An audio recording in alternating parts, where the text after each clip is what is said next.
Hey guys, this is Will with Pine Mountain Outdoors. We're about a month and a half away from spring turkey season here in Virginia. And so we thought we would do a gear dump out of our bags here and kind of show you what we're going to be carrying with us this spring when we're chasing turkeys around the Virginia woods. I'm going to start off with the bag here, my turkey vest. It's a Black's Creek turkey tuxedo. I've had this thing for a number of years. It's been really durable. It's starting to show a little bit of wear, but not a lot. It's got a big bag here in the back for all the gear you may need to carry, whether it be extra clothes or once you kill your bird, he'll fit right down in there, and real simple to carry him out and comfortable to carry him out that way if you're a long way back in the woods.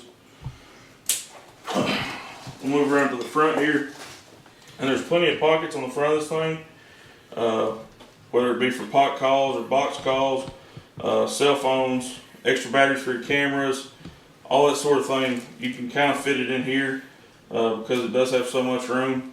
And the thing I probably like the most about it is how it fits. So it's, there's plenty of room to move these straps around and kind of get it fit to you.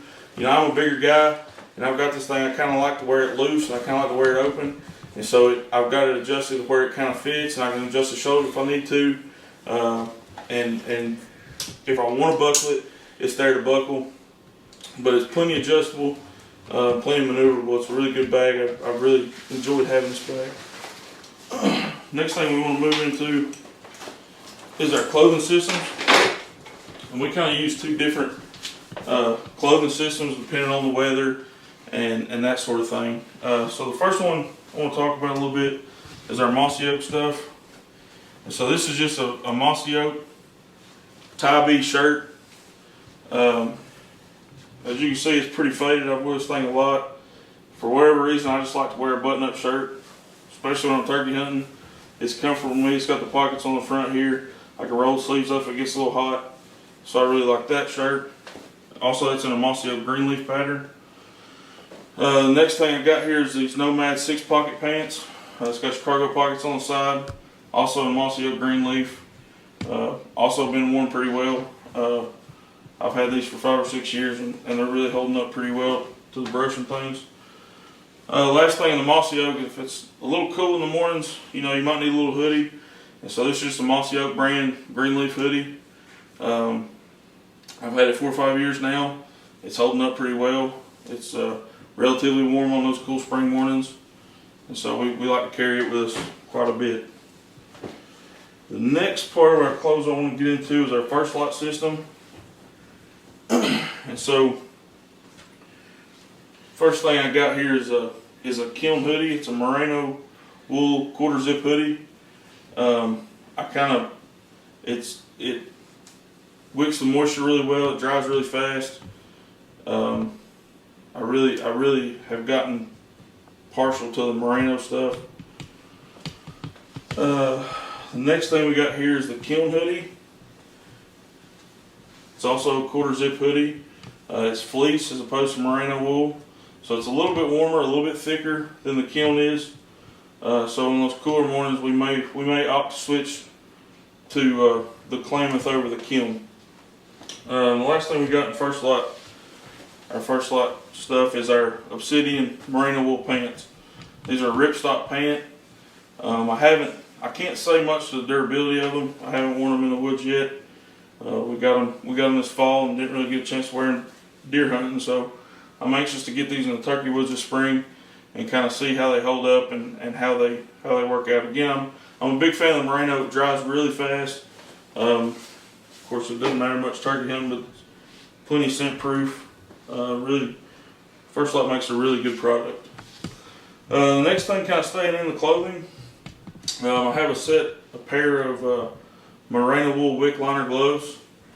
If it's a little cooler in the mornings and you want something to cover your entire hand, I generally opt for the fingerless glove, but I do like these merino wool liner gloves. They dry really fast.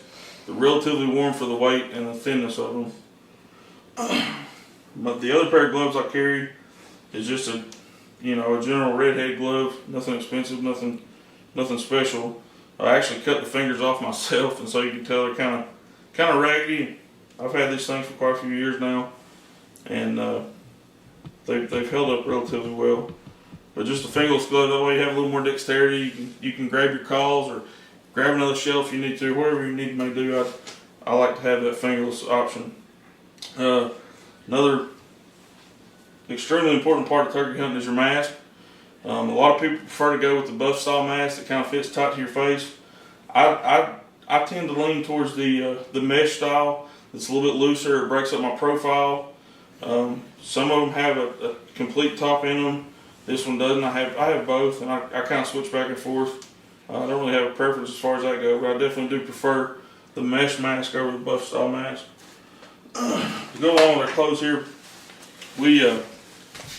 I like to carry these Gators on those wetter mornings when there may be a little dew on the grass. You have to get through some fields, or may have rained the night before, and things are a little wetter. These will really help to keep the bottom of your pants layers dry, and they don't weigh much, so I just throw them in my bag all the time and carry them with me about any time. That way, if I get caught out in the rain, even I can keep my pants leg dry with these Gators. The last thing to talk about here in the clothes will probably be my bino harness. This is an FHF Proliant bino harness. I got this a couple years ago. It's also in the First Light camo. It seems to be a really good sturdy bino harness. It's super comfortable. It kind of keeps your binoculars high up on your chest, which I prefer. Some people like to wear them lower. I prefer them higher up on my chest. And it also has these little pockets here that are really good to stick a mouth call. Say you're swapping over mouth calls, you can stick one down in the pocket there, and it kind of holds it in there, and you don't just kind of lose that thing in your pocket of your pants or whatever. The binoculars I run are a Vortex Diamondback HD 10x42. They're kind of a mid-sized binocular, I would say. So they're not too heavy, and they have plenty of zoom, so you can see the game you're looking at. A lot of people don't like to carry binos when they're turkey hunting. I kind of prefer it. That way, if I see something moving out through the timber, I can throw a binocular on it real fast. Or some turkeys out in the field, I can throw the binoculars up and see what's there and what I'm looking at. Next thing we'll get into is our decoy. We hunt a run and gun style hunting, and so we don't try to carry a lot of equipment. I don't carry this every day I go out. I also have some Hen Decoys that I carry even more rarely than this one. Most times when I'm taking a decoy, I will take this Primos Funky Chicken. The first time I ever saw one, I thought there's no way that'll ever work. But for whatever reason, it'll bring those big gobblers right on in there. And so it's kind of small profiled. I like to carry it in my bag, every now and then to kind of entice that big gobbler on in. Next thing we'll talk about is our thermocell. So if you've ever hunted turkeys in the South, you'll know how important a thermocell is. It keeps all those little mosquitoes and those no-see-ums. It'll keep those off of you. If you haven't tried one of these, I highly suggest you go buy yourself a thermocell, and I promise you won't regret it. Next thing we'll get into here is our catch-all bag. These little Kafaru bags are really handy for carrying just your odds and ends things that you don't want just rattling around in the bottom of your bag. I keep my knife in there, my med kit, and things such as that. So the knife I carry is an Outdoor Edge replaceable razor blade knife. I've been carrying this thing for 2-3 years now. It eliminates the need to sharpen anything. If your blade gets dull, you swap it out for a new one. It's got a spot for a couple blades here in the back. I really like this Outdoor Edge knife here. Also in that little Kafaru bag, I carry my med kit. So I've got, just odds and ends things. I've got some super glue in case you get a deep cut, assorted band-aids, triple antibiotic ointment. I've also got some Leuko tape. If you get some blisters or hot spots in your feet, sometimes, turkey hunting, especially the way we do it, we walk a lot of miles. And so you may get some blisters, you may get some hot spots, and so this Leuko tape really does a good job of taking care of that. The only other thing I got in there is I got some medicine, some ibuprofen, heartburn medication, stuff like that. But I always carry this quick clock gauze, and it's for deeper gashes and cuts that you have a hard time getting to close up, and highly suggested. I never carried a med kit before, but when we went out west this fall, I started carrying one. It doesn't weigh anything, I mean ounces, and it may really save you in a pinch. Other stuff in this bag, I got some extra blades here, just some batteries. Sometimes we hunt places that don't have cell phone service, so we run radios and we need batteries for those sometimes. So I always keep some spare batteries and things. A lighter with some duct tape wrapped around it. Duct tape makes a really good fire starter, if you didn't know that. So if you ever get stranded somewhere or another or lost, you got a lighter with duct tape, you'll always be able to start a fire as long as you got relatively dry wood and some rope. I got some 550 paracord. Like I say, this stuff don't weigh anything. This whole bag may weigh half a pound, probably not. And so I always try to keep this with me at all times. Let's see. Next thing we're going to get into here is our calls. So I'll start with the mouth calls. 90% of the time when I'm calling turkeys, I'm using a diaphragm call. And my favorite manufacturer is Cane Creek. They're kind of a local brand here where we hunt at. And I think they do a really good job of building their calls. Their construction is really good. Their tape's good. Their diaphragms are good. Their reeds are good. So this one is probably my favorite. It's the Cane Cutter by Cane Creek. It's just your standard V-cut, 3 reeds. The latex in these reeds is pretty thin, and so it allows you to really manipulate the call, whether it's cutting or yelping. Even some of your keys, it gets kind of raspy. You can get it loud if you want to. You can soft tree call if you want to. It's a really, really versatile call, and probably one of my favorites. If this is the call I start with every morning, I'll say it that way. The next Cane Creek that I got that I really like is their CC Smoker. It's a combo cut 3 reed call. Again, the reeds are really thin, so it's pretty manipulable. You can cut on it, yelp on it. This is what I go to most of the time if I'm trying to do a kiki run, because I can get a little bit higher pitch and a little bit less rasp out of it. So again, the Cane Creek CC Smoker, really big fan of that one. The last one that I keep on me at all times is the Zinc Z Cutter. Again, it's a 3 reed cut with super thin latex, really easy cuts, yelps, pips and stuff. It's a good call, and it's the only call that I carry that's not a Cane Creek. So if that tells you anything, it's a really good call there by Zinc. To go along with the mouth calls, I have this little Primos Pouch. It's really good to just keep in your chest pocket on your shirt, whether you be wearing one of those pullovers or the button-up shirt. You kind of slip that thing down your chest pocket. It keeps all your calls in it, and so you can kind of keep up with those things. You're not laying in the woods or down in your pockets of your pants or whatever, getting dirty.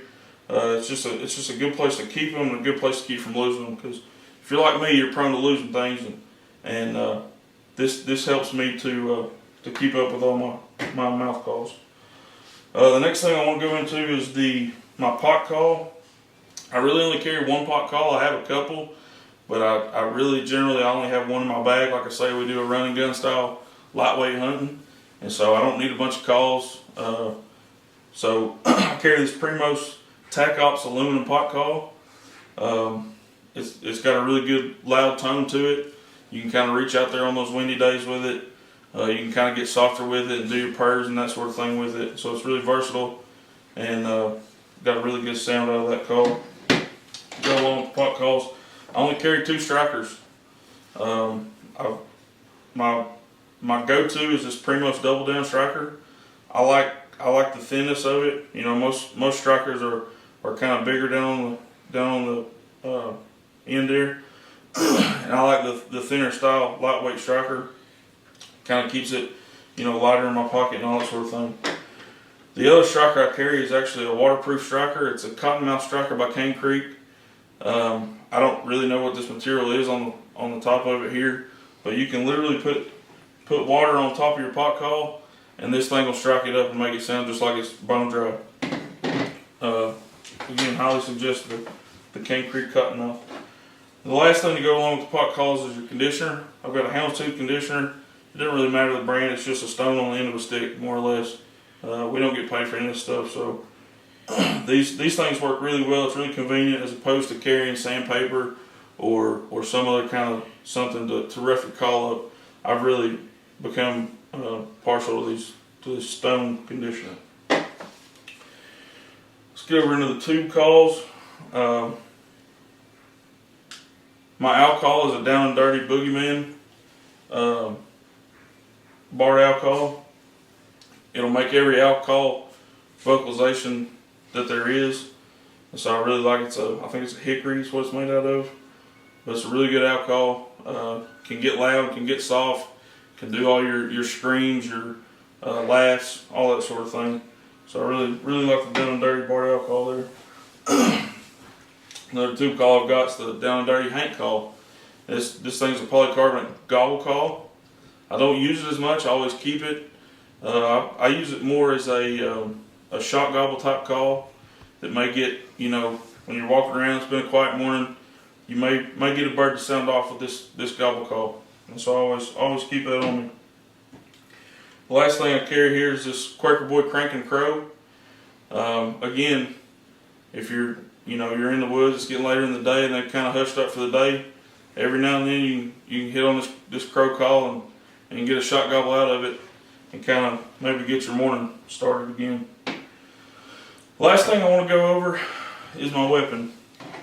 So we've been carrying these Mossy Oak shotguns now for years. This one is the 535 Turkey Tactical. It shoots a 3.5 inch Magnum shell is what we shoot out of it. It's got the adjustable stock, of course, here, and your pistol grip. I run a Bushnell red dot on top of that. A lot of people like the open sights. I'm kind of partial to red dots, kind of almost like looking through a scope, like you're deer hunting. Another thing that I like about the Mossbergs in particular is the safety on top. So I shoot left-handed, and shooting left-handed, a lot of times the gun is set up for a right-handed shooter, so the safety is a little bit hard to get to on other models, other brands. But this safety here on top is really, really beneficial for somebody shooting left-handed on a right-handed gun. Next thing on this gun is the choke tube. So we shoot a Carlson's Longbeard XR choke tube. I think it's a 660 constriction. We match that with the Winchester Longbeard XR ammunition. That's a 3.5 inch Magnum shell with 6 shot. Some people prefer to run 4 and 5. We've kind of found that 6 works for us the best on these mountain birds. With this choke tube and this ammo combination, we've patterned our guns out to almost 60 yards and had really good success out of it. And so, if that bird hangs up out there a little ways, we're pretty confident in being able to reach out there and touch them. And so that's kind of all I got. Like I said, we run a lightweight run and gun style hunting. So as you can see, we don't carry a lot of stuff with us in the woods. We don't carry many chairs or pads and all that sort of stuff. I prefer to kind of sit on the ground. Every now and then on a wet morning I'll carry a pad, but most times I'm sitting on the ground and hunting those gobbles. So if you hadn't given us a like on Instagram or Facebook, head over to Pine Mountain Outdoors on Instagram and Facebook and give us a like. We're posting content every day, whether it be pictures or short videos, little gear reviews, things like that. Also, subscribe to our YouTube, Pine Mountain Outdoors YouTube. Hit that notification button so that every time we post a video, you get the notification for it and you can see all the new content we're posting. Also, don't forget about our podcast on Spotify. We're trying to do a weekly podcast. We got a lot of content coming out. Turkey season's getting ready to ramp up, and so we got a lot of things coming. So you guys go give us a follow and stay tuned for more. Thank you.